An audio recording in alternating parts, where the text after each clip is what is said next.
വർദ്ധിക്കുന്നു. BJP-യുടെ ലീഡ് 1116. 1116. ഓർമ്മിക്കൂ, ഇത് ഒന്നാം റൗണ്ട് പൂർത്തിയായിട്ടില്ല. ഒന്നാം റൗണ്ട് പൂർത്തിയായിട്ടുണ്ട് അല്ലേ? മൊത്തം 9599. നോക്കൂ, ഇതൊരു കണക്കാണ്, ഇതൊരു സൂചനയാണ്.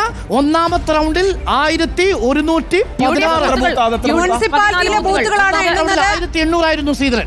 അതിനേക്കാൾ കുറവാണ് 1114. അതല്ല, എത്ര ഈ ഒന്നാമത്തെ റൗണ്ട് എന്ന് പറയുമ്പോൾ എത്ര ടേബിളാ? 14. പാലക്കാട് മുനിസിപ്പാലിറ്റിയിലെ 14. പാലക്കാട് കഴിഞ്ഞ തവണ മുനിസിപ്പാലിറ്റിയിൽ ഒന്നാം റൗണ്ടിൽ ഈ ശ്രീധരൻ 1800 വോട്ടുകൾ ലീഡ് ചെയ്ത മണ്ഡലത്തിലാണ് ഇപ്പോൾ 1116. ഏകദേശം 700 വോട്ടുകൾ ഒന്നാമത്തെ റൗണ്ടിൽ എണ്ണുമ്പോൾ BJP-ക്ക് കുറവാണ്. BJP ഫസ്റ്റ് റൗണ്ട് പൂർത്തിയാകുമ്പോൾ 1116 ലീഡ്, പക്ഷേ ഈ ശ്രീധരനേക്കാൾ കുറവ്. 700 വോട്ടുകളുടെ കുറവാണ്. മുനിസിപ്പാലിറ്റിയിൽ ഒന്നാമത്തെ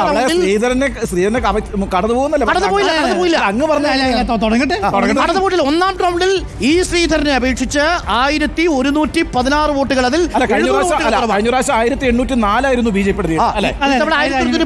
700 വോട്ടുകളുടെ കുറവ്. 700 വോട്ടുകൾ BJP-ക്ക് കുറയുന്നു എന്നതാണ് ഒന്നാമത്തെ.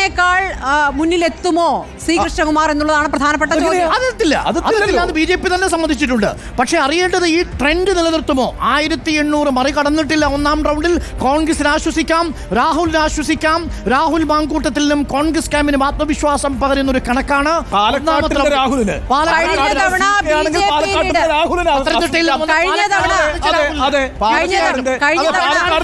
നമ്മൾ പറയാറില്ലേ എന്നുപോലെ മാരാരിക്കുളത്ത് നിന്ന് മലമ്പുഴയിലെത്തിയ VS എന്ന് പറയുന്നു. പത്തനംതിട്ടയിൽ നിന്ന് പാലക്കാടെത്തിയ പാലക്കാടിന്റെ രാഹുലിനെ ആശ്വസിക്കാം.